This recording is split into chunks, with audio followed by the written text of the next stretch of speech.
Maraming taon na ang nakalilipas. Kwento ito ng aming angkan. Karanasan ito ng lolo ng nanay ko na si Lolo Antonio, o mas kilala sa kanilang lugar na si Tunying. Nangyari ito doon sa kanilang probinsya sa Visayas. Noong mga panahong iyon ay nagbibinata pa lang si Lolo Tunying. At nung mga panahong ding iyon ay laganap ang nangyayaring mga kababalagan sa kanilang bayan, na hindi na mabilang sa daliri ang mga napaslang.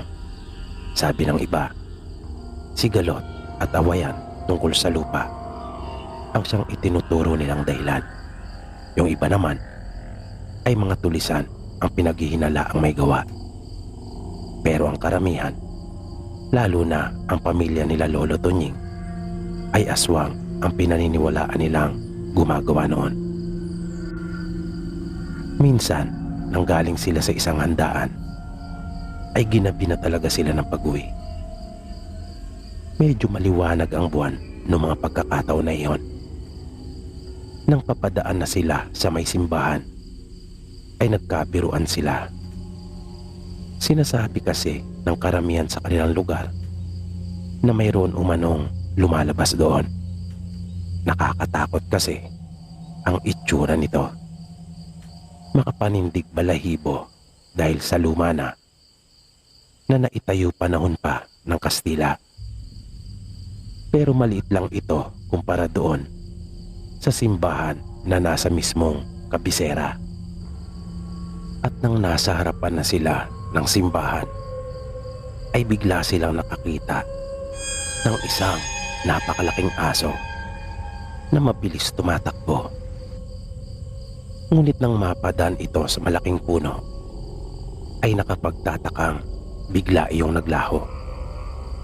At ang nakita nila ay figura na ng isang tao na mabilis tinungo yung likurang bahagi ng simbahan. Sa takot nila ay nagmamadali na nilang nilisan yung lugar at nagsiuwian na sa kanya-kanyang bahay. Hindi na nila itinuloy pa yung plano magtipon-tipon at mag-inuman doon sa maliit na kubo na kanilang pinagtatambayang magkakaibigan.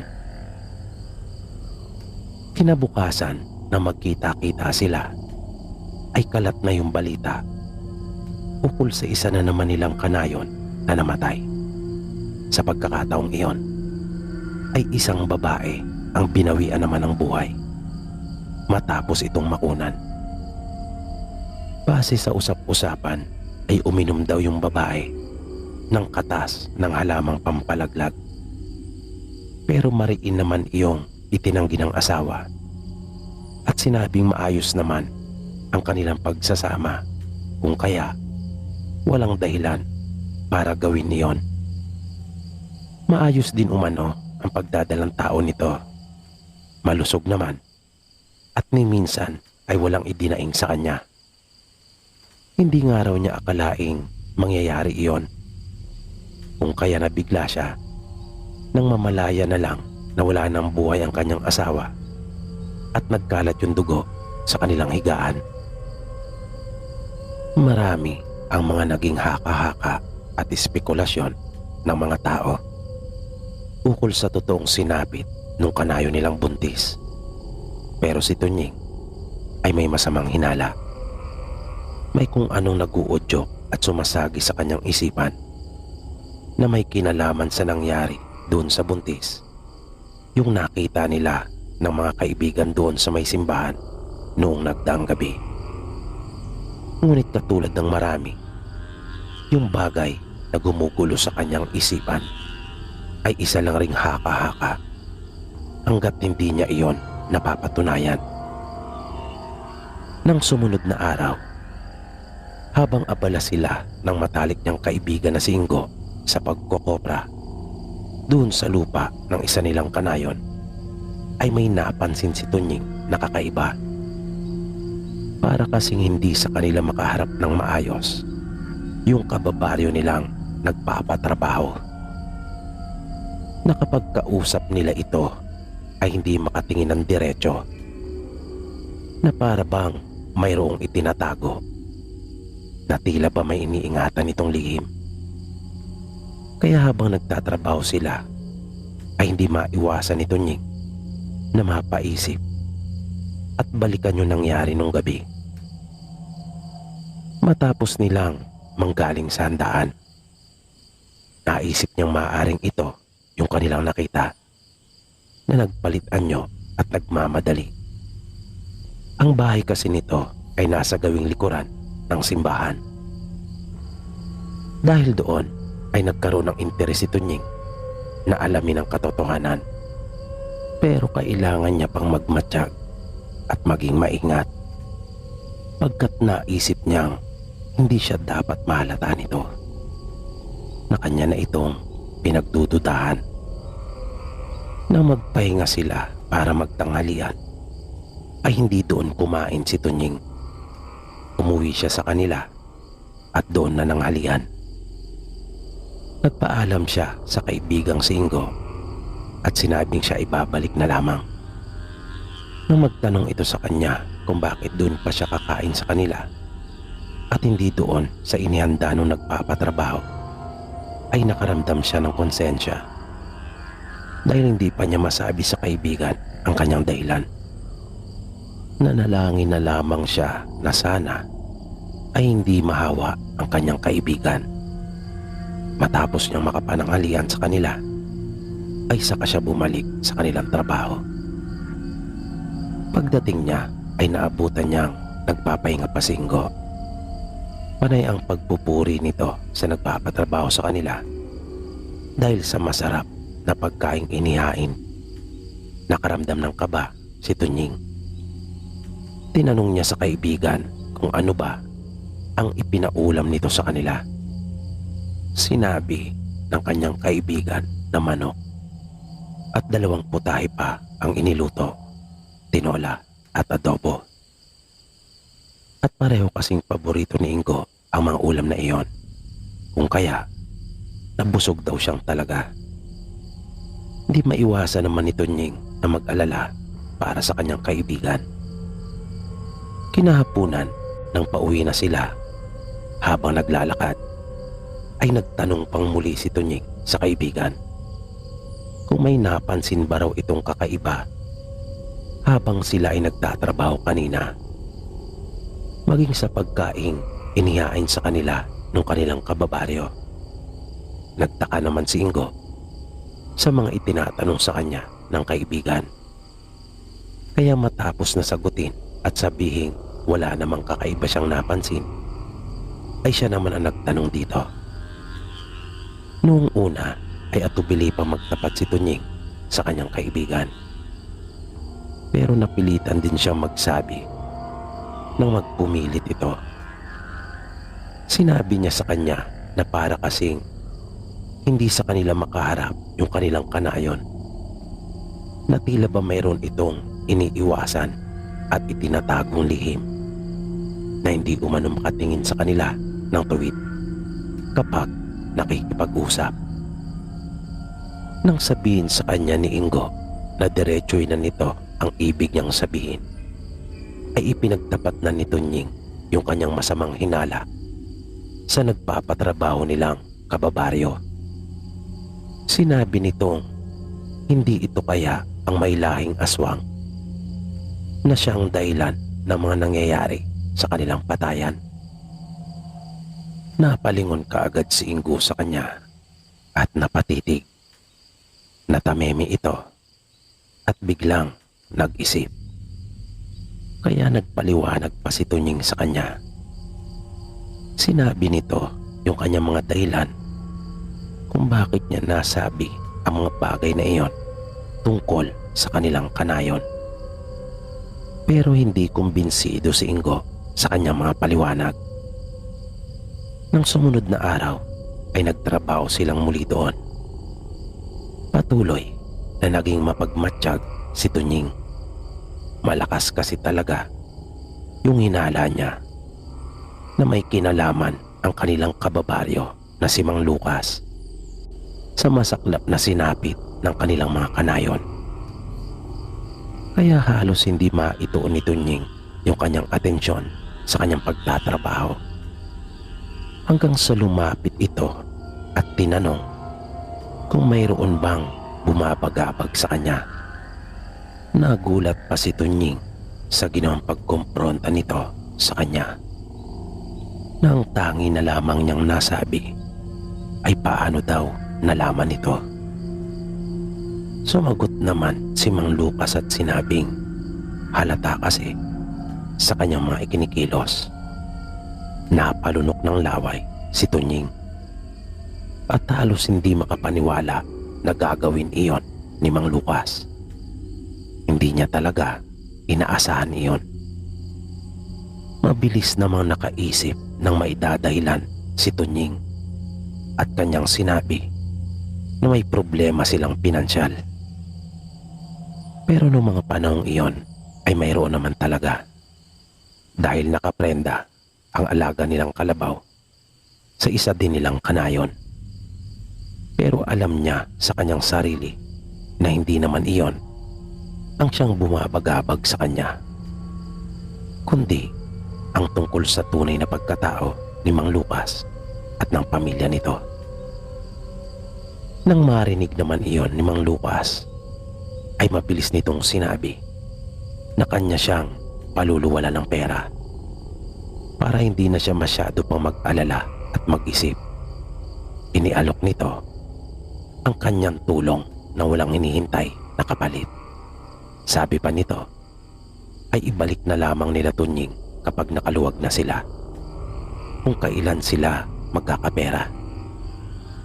Tumanggi si Tunying pero hindi na pumayag pa si Mang Lucas at pumasok ito sa kanilang bahay.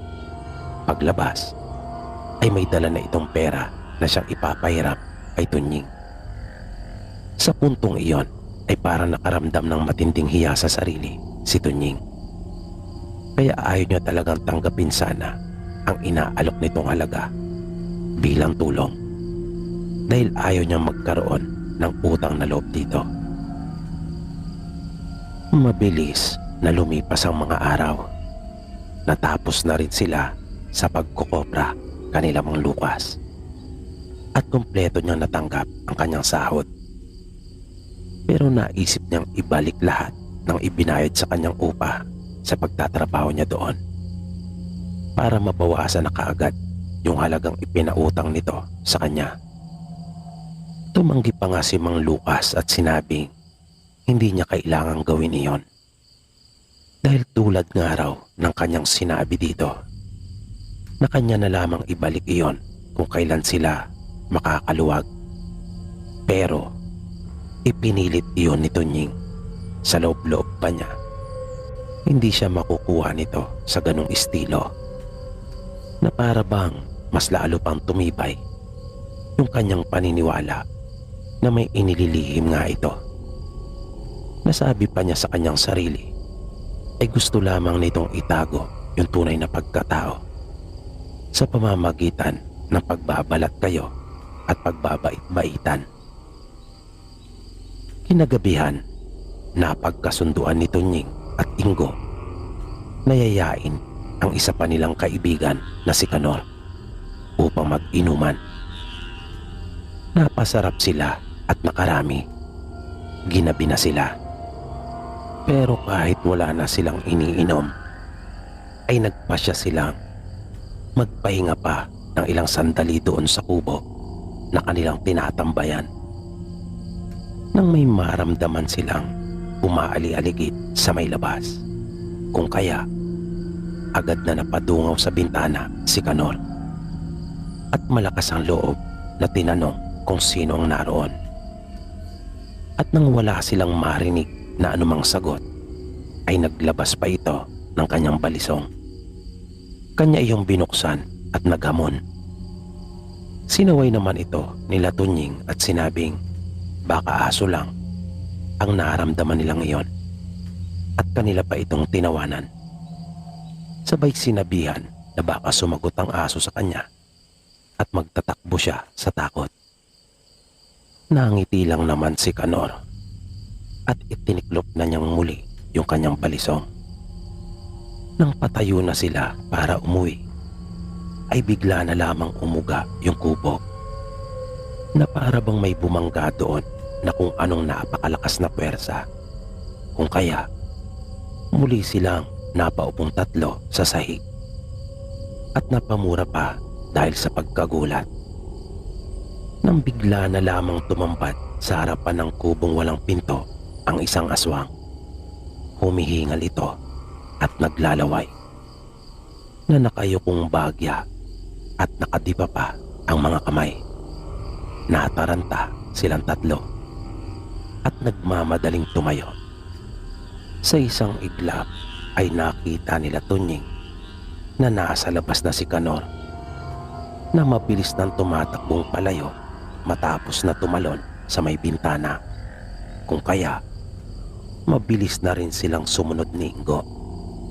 Halos magkandara pa sila, makalayo lamang doon. Nang mapasulyap nga sila kay Kanor, ay nakita na nila itong mabilis nang tumatakbong palayo mula doon sa kubo matapos niyang tumalon sa bintana noon. Kaya mabilis na rin silang kumilos at sumunod ni Ingo. Una nilang narating ay ang bahay nila Kanor, pagkat iyon ang pinakamalapit doon. Hindi pa sila halos makapaniwalang magkakaibigan sa kanilang naranasan. Bagaman laganap na kasi yung mga kwento tungkol sa aswang doon sa kanilang bayan, ay iyon pa lang ang unang pagkakataon na nakakita sila ng malapitan, na talagang ilang di pa lamang ang layo nito mula sa kanila. Naisipan nila ni Ingo na doon na lang muna magpalipas ng gabi kanila Kanor, at pumayag naman ito nang sila ay magpaalam. Habang nakahiga sila at hindi pa dinadalaw ng antok, ay minsan pa nilang pinag-usapan yung nangyari sa kanila. Katakot-takot na kantsaw ang inabot ni Kanor sa kanyang mga kaibigan na Tunying at Ingo. Bigla kasing nawala ang tapang nito at agad nananakbo. Si Lolo Tunying naman noong mga oras na iyon ay iba ang naging pakahulugan sa biglaang pagsulpot na iyon ng aswang. Naisip niyang baka nagalit si Mang Lucas sa kanya nang ibalik niyang lahat ang kanyang sahod para mabayaran na kaagad yung nahiram niyang pera. Naisip rin ni Tunying na baka nahalata na siya nito. Lumipas ang ilang araw habang si Tunying ay nasa kanilang bahay at nagpapakain ng kanilang mga alagang hayop, ay biglang dumating si Kanor. Nakiusap ito sa kanya na kung maaari ba raw na siya ay samahan nila sa gagawing panliligaw. Pumayag naman si Tunying at kanila ding inaya si Ingo. Nang patakip silim na ay nagkita-kita sila doon sa kanilang napagkasunduang tagpuan at magkakasabay na pumunta sa bahay ng nililigawan ni Kanor. Pagdating nila doon ay naging malinaw kanila Tunying kung bakit nagpasama sa kanila ang kanilang kaibigang si Kanor. Pagkat bukod pala kay Kanor ay may iba pang manliligaw ang kanyang nililigawan. Ang dami pala niyang karibal at may mga kasama ring barkada ang mga ito. Habang naroon si Kanor sa loob ay matyaga namang naghintay sila Tunying sa labas. Mahigit 1 oras din silang naghintay doon hanggang sa makita na nila si Kanor na lumalabas na ng bahay at magkakasama din silang umuwi. Habang nasa daan ay panay pa ang pagkukwento ni Kanor tungkol sa ginawa niyang panliligaw. May pagmamalaki pa nitong sinabi na malaki ang kanyang tsansa sa nililigawan kumpara sa kanyang mga karibal.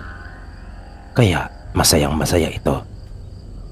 Nang biglang naudlot yung masaya nilang kwentuhan, nang may namataan silang mabilis na tumatakbo patungo na naman doon sa likurang bahagi ng simbahan.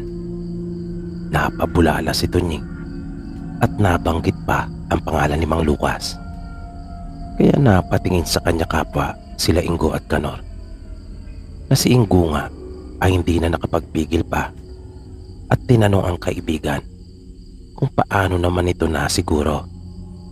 Hindi kagad nakasagot si Tunying. Hindi ito nakaimik. Nang si Kanor naman ang magtanong kung paano niyang nasabi na si Mang Lucas iyon, ay tanging salitang basta lamang ang kanilang narinig na itinugon nito. Dahil doon ay pinaalalahanan siya ng kanyang mga kaibigan na mag-ingat sa kanyang mga binibitawang salita, na huwag umanong basta-basta na lamang magbibintang at baka kanya iyong ikapahamak. Hindi na nagsalita pa si Tunying, pero sa kanyang sarili ay tila ba hindi na magbabago pa ang kanyang isipan tungkol kay Mang Lucas. Pagkat malakas talaga ang kanyang kutob at buong kanyang paniniwala na ito yung aswang na gumagambala sa kanilang lugar.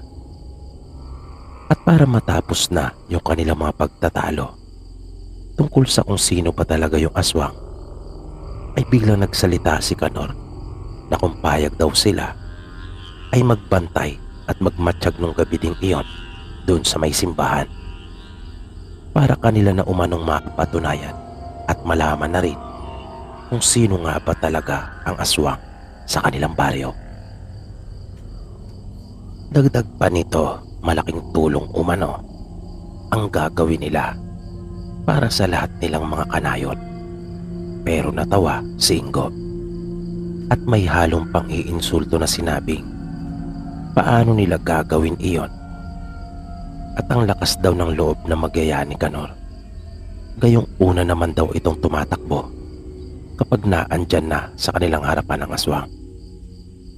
Pero seryosong sinagot ni Kanor si Ingo na hindi na umano mauulit pa yung nangyari nung nakaraan.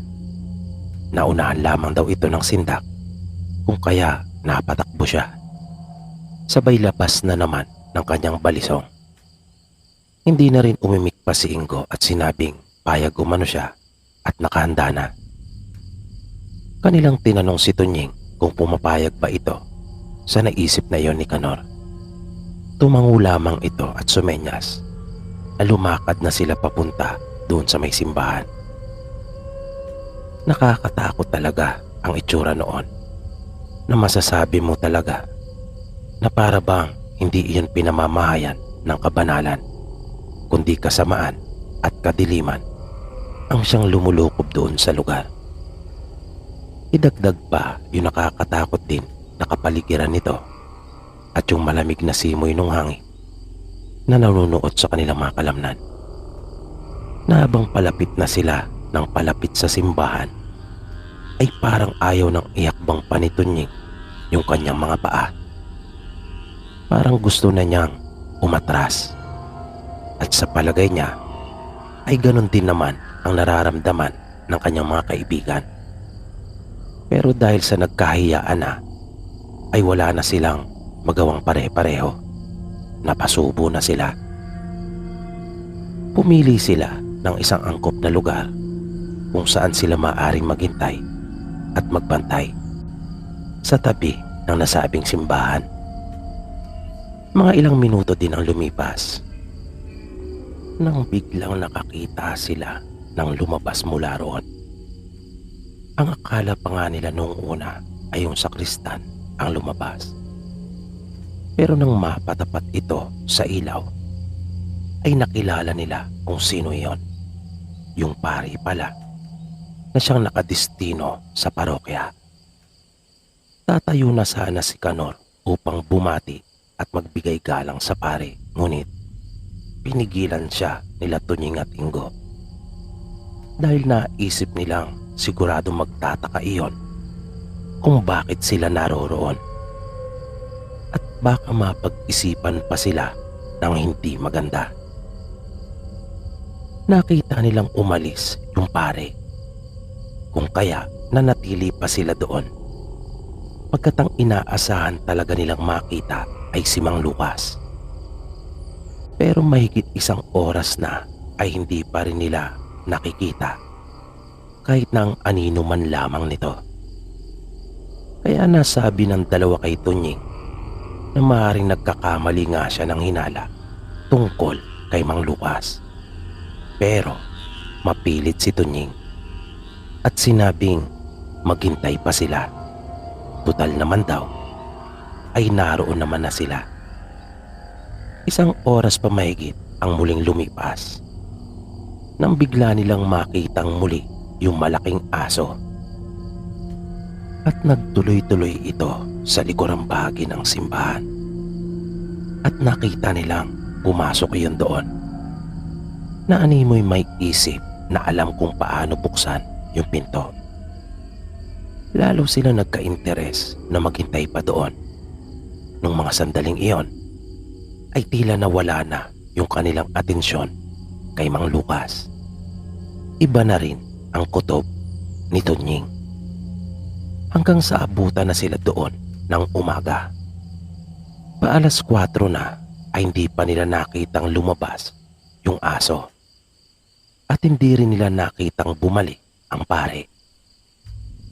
Naisip naman nila na maaring doon na natulog sa kanyang pinuntahan yung pare, pero yung mga katanungan sa kanilang isipan ay biglang nagkaroon ng kasagutan. Nang makita nilang lumabas yung pare pasado alas 5. Kaya naman, nagkaroon na sila ng isipan na hindi kaya yung malaking aso at yung pare ay iisa. Nangilabot silang tatlo tungkol sa kaisipan na iyon. Umuwi silang tatlo na hindi naliliwanagan. Sa halip ay lalo pang dumami ang mga tanong sa kanilang mga isipan. Matapos nilang makauwi ng mga bandang tanghali ay pumutok na ang balita ukol sa isang bata na kanilang kanayo na naman ang nawawala. Hindi maipaliwanag ng mga magulang nito kung paano nangyari iyon. Pagkat nakita pa nilang mahimbing pa umano yung natutulog sa kuna nito. Kinahapunan na magkita-kita muli sila Tunying, Ingo at Kanor ay kanilang napag-usapan ang tungkol doon. Kung kaya, nagkasundo silang muli na magmatsyag doon sa may simbahan. Pero mag-inuman daw muna sila para may lakas sila ng loob na gawin yung pagbabantay. At yun nga ang kanilang ginawa. Nung patilim na, ay nag-inuman silang tatlo doon sa kubo. At nang maubos ang iniinom, ay nagpunta na sila doon sa simbahan. Nang naroon na sila, ay matyaga silang nagbantay. Ilang oras na ang lumilipas ay wala silang nakikitang lumabas mula roon. Lumalalim na ang gabi. Pero wala talaga. Kaya napagpasya nilang umalis na at sa ibang pagkakataon na lamang iyon ituloy. Pero laking gulat nila nang paglingon nila sa kanilang likuran ay naroon na yung aswang na naglalaway. Sa pagkakataong iyon ay nasa anyo ng aso yung mukha nito na may mahabang nguso at nakalabas pa yung mahabang mga ngipin. Pero ang katawan nito ay nasa anyong tao pa rin na walang anumang suot at napakamapalahibo. Kinuha ni Kanor yung kanyang balisong at binuksan. Akala nila Tunying ay lalabanan nito at susugurin yung aswang. Pero kabaliktaran ng kanilang inaasahan ang ginawa nito. Tulad dati ay muli itong nanakbo. Kaya dumampot na lamang sila Tunying ng bato at ipinukol iyon sa aswang. Nakaramdam sila Tunying at Ingo ng panghihinayang kung bakit hindi sila nagdala ng itak. Naririnig nila yung malakas na tunog na akala mo ay tambol sa lakas sa tuwing kanilang matatamaan sa katawan yung aswang. Pero parang napakatigas ng katawan nito na tila ba hindi nito iniindaman lamang iyon. At galit na inaangilan pa sila na nang makabuelo ay nakita nilang sila na ang susugurin. Kaya mabilis na rin silang tumakbo habang nagsisigaw. Pero sinundan sila nito. Humingi sila ng tulong. Nang mapalingon si Tunying ay nakita niyang mga 3 dipa na lamang ang layo nito sa kanila at kanyang natitiyak na maabutan na sila nito. Nang bigla silang makarinig ng isang malakas na paggagupit at may pumailan lang na isang malakas na tinig. Narinig nila ang malakas na pag-atungal ng aswang na nasaktan. Paglingon nila ay nakita nila si Mang Lucas na may hawak na latigo at paulit-ulit na hinampas yung aswang na wala namang nagawa pa kundi ang sanggain na lamang iyon ng kanyang mga kamay, na itinabo na lamang niya ang kanyang mga braso sa mukha at ulo. Rinig na rinig nila yung lakas ng hagupit na sabi pa ni Tunying ay parang nakakangilo.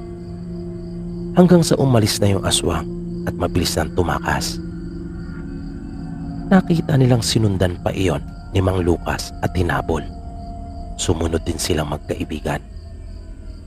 Naabutan nilang nagsasalita si Mang Lucas habang nasa harap ng simbahan at sinabing tama umano ang kanyang hinala na yung pari ngang aswang na gumagambala sa kanilang baryo na nagpapanggap lamang na banal pero kampo naman umano ng kadiliman at kasamaan. Bigla namang lumakas ang loob ng magkaibigan. Kakaiba yung kanilang naramdaman. Bigla silang tumapang at sinigawan yung pare na lumabas sa simbahan at kanila itong hinamon. Harapin daw sila at sinabihan pa nila itong duwag. Nangiti naman si Mang Lucas sa dalawa at sinabing hindi duwag ang aswang. Hinabol nga raw silang dalawa nito kanina kahit na nag-iisa lamang ito. Biglang natahimik yung dalawa at nagkatinginan na lamang. Sinabi ni Mang Lucas na nagawa na niya ang dapat gawin kung kaya uuwi na siya. Biglang napakapit yung dalawa sa braso ni Mang Lucas at sinabing kanila na raw itong sasamahan. At doon na sila nakitulog sa bahay nito. Kinaumagahan, habang nag-aagahan, ay doon nila nalaman na angkan pala sila Mang Lucas ng babaylan. Mula pa sa kanyang mga ninuno ay pawang mga manggagamot na sila mula pa ng pasimula, na mga lihitimo at katutubo ng isla ng Panay. Pagkatapos nilang mag-almusal ay kanilang pinuntahan ang simbahan. Medyo nagulat pa si Mang Lucas nang hindi na niya abutan doon ang pare. Nakaalis ito at nakatakas. Nagawa nitong maputol ang inilagay niyang orasyon na magkukulong sana sa aswang hanggang sa mamatay na ito doon.